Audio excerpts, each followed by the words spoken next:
I'm principal digital architect at London North East Railway. I work in a team of about 50 people in the digital team, and we are spending time and a lot of effort making the customer experience digital and better and more responsive and smarter. Prior to that, I'm an architect now, but I've moved towards being an architect as I've got older. I started life as an artist, and an artist who wanted to work with technology back in the late 80s, early 90s. So I learned to program, I learned maths, physics, hardware, etc. And then when the tech industry started in the 90s, of course, I got jobs in that. And it's led me on an interesting career because for most of my career, I've worked with games and interactive entertainment, television, all of that, digitizing, all of that stuff. And that's because those companies wanted people who were creative and could work with technology, and there weren't many of us around, certainly in the 90s. I've had an interesting and very varied sort of career, and I've taken different types of roles in different companies, but I have been at some incredible organizations. So I've worked, for instance, at the Royal Shakespeare Company. I've worked at Microsoft Studios, or, as part of Xbox One launch. I've worked at Viva, the BBC, Sky, and all sorts, really. I've worked abroad, I've worked in Belgium, and I'm currently at LNER because, they presented me with a challenge and I couldn't resist. Well, a digital architect is a person who is the job, or the job of architect in any company, whether digital IT or whatever, is doing what a physical architect does, what a building architect does. Someone comes to them and says, we've got this plot of land, we want to build this building, it's got to be an office or a house, it's 3 floors high, we want it to sleep 9 people, or whatever you give them. And then the architect goes away and designs it, and they design the superstructure, how it looks, they piece it together on the plot of land, make sure it fits with the landscape, complies with the regulations, and all of that. And so that's exactly what I do. So we want to build a piece of software that makes life better for customers. I do exactly that process. I look at the regulations, I look at what we need to do technically to enable that. And I take the technical lead on that, really, and make sure it's sort of built to specification and that it complies with regulations, etc., etc. It's not about designing the customer experience, though. This is one level below that in the technology layer. I work at the layer that connects the front end of an app or a service to the back end, the databases. And I decide how all that works, that plumbing, if you like.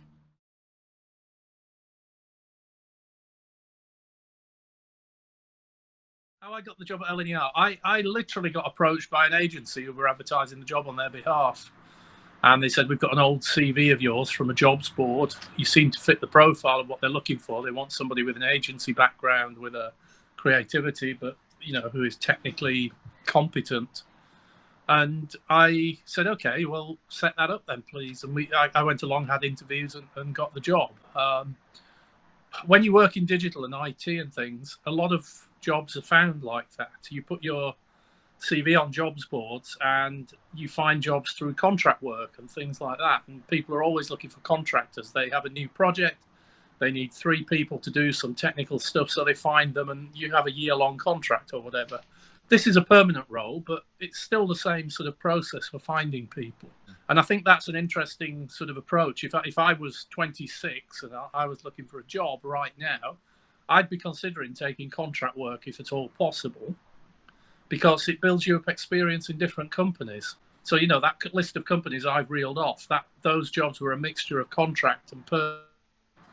And even though I've worked in Royal Shakespeare Company versus Microsoft, the jobs have been actually very similar, because what you're physically doing is not dissimilar, but you're doing it in a different context. And I think that's what something, when I interview people at the minute, and I am interviewing at the minute for other architects, I want them to come along and tell me that they understand that actually their skills are transferable, because yes, I haven't quite done that, but I've done this, and I've done it in this context, but not that context.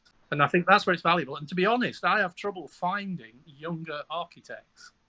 They tend to be older men, or mostly men, to be honest, the applicants, but older people who have got a bit more experience and understand how things fit together across the bigger picture. So if we, trying to diversify is quite hard. It's a challenge.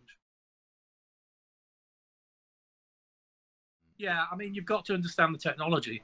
And if you don't understand the technology that you're being asked to work with, you've got to learn it pretty quick and in proper depth.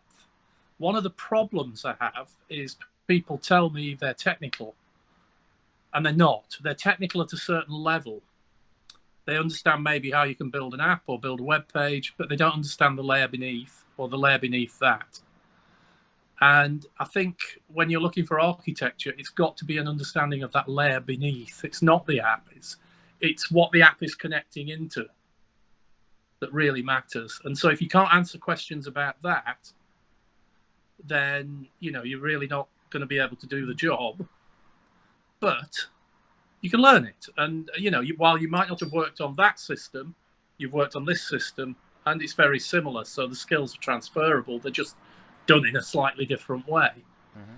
But it is about technology, and it's basically, very simply, how does technology plug together to let people build services on top of it?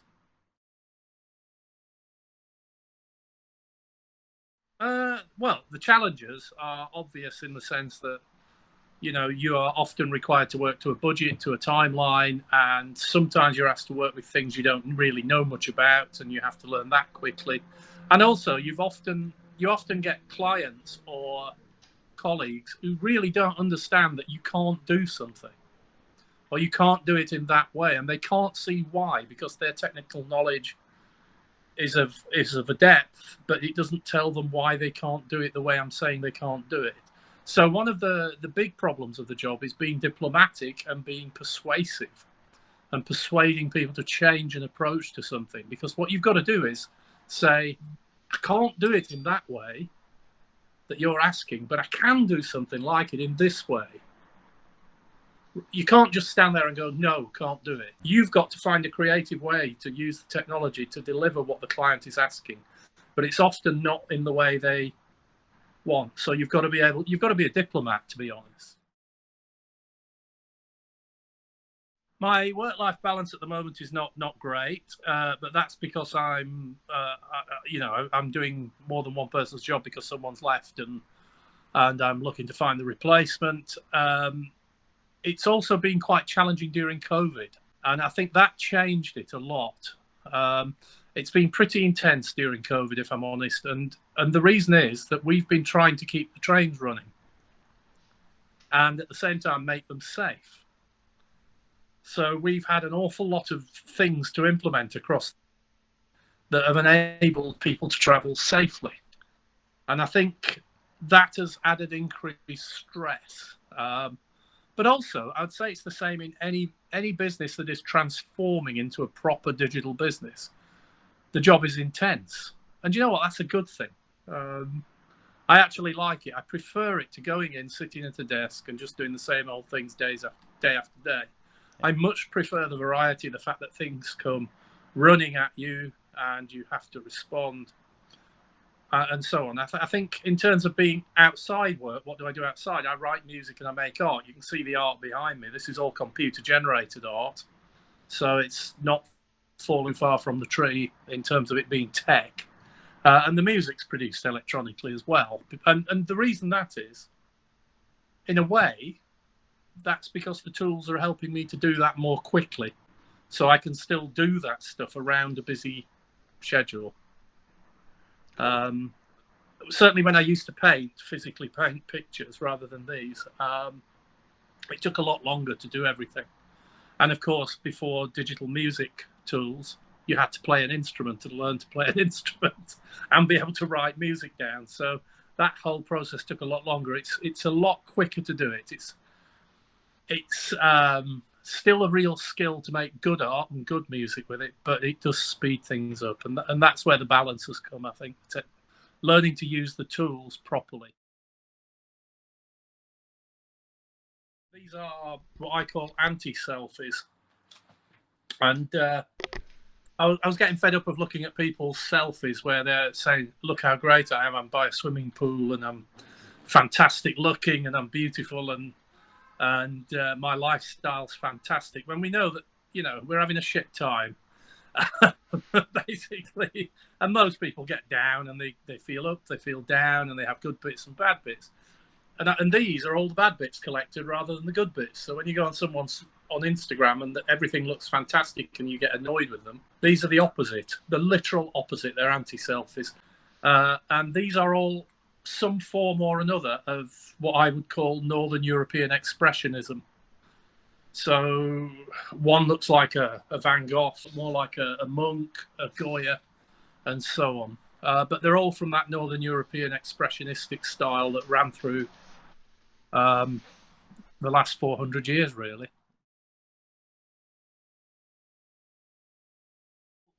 The biggest change that's coming is multi-layered. It's already started. We are putting software into things. So everything you buy now is driven by software in some form or another, from the tiniest electronic thing to a car. Cars have electronics, they've now got software.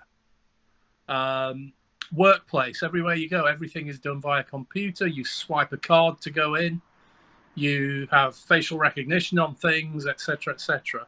And there is more and more software being put into objects. And below that, everything is connected. And in between those two things, there's a layer of automation that's being put in. So it's you've got your objects, you've got your automation, you've got object software, automation, and connectivity, and everything is being connected. Everything is being automated. Everything's tracking you. Everything's pumping data out, and that means that a lot of jobs won't be there, but new jobs will emerge. And I have a funny feeling that new jobs will be more like the job I've got now, where what I'm doing is moderating how technology is being used, because the machines aren't going to be clever enough to make those decisions for a long, long, long time yet. But they will need human intervention. So jobs that moderate and take hold of technology and say, no, not that way, this way, and guide, I think will become much more prevalent. I mean, we're already seeing the start of coding jobs disappearing. We've had a big push saying go and learn programming, and yeah, fine, for a few years, that's fine, but slightly longer term, a lot of basic programming jobs will disappear because you can write a program to write a program, and that's already being implemented all over the place. Customer care, in shops and things, you can automate huge amounts of that. There doesn't need to be anyone on those jobs. However, when things go wrong, a person is more reassuring. So you might not have a person opening doors, shutting doors, filing things, this, that, and the other. That might all be automated. But you will have people to talk to people. And I think there's going to be a big shift towards human services like that. But you're going to have to be technologically aware. I think, it can get a bit depressing because we're going through a phase where people are leaving college or leaving school and they're finding jobs and they're on 0-hour contracts or they're temporary or this, that, and the other. And I can only say you've got to keep learning. It's a hard time, but it will pass. And I think the more stable economy will return, because I think the problem at the moment is we're transitioning from a manual manufacturing old school economy to an intelligent, autonomous economy. And I think in that transition, there's always people who feel uncertain. But the only way to stay on top of it is to do what I've done and learn. I just keep learning. Every job I go into, I'm learning something new, which gets me the next job. And after a while, you stop worrying about whether your job is 1 year long or 3 years long or 5 years long or permanent. Because actually what you're doing is almost like surfing. You're surfing the job wave, And the trick on anybody will tell you when they're surfing is stay upright and you're fine.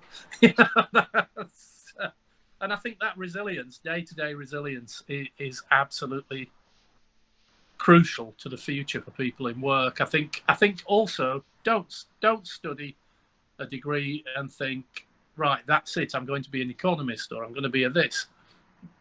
My first job was a school teacher of art and music. My current job is principal digital architect building customer systems. I think almost everybody else will have a similar range of jobs through their lifetime in future.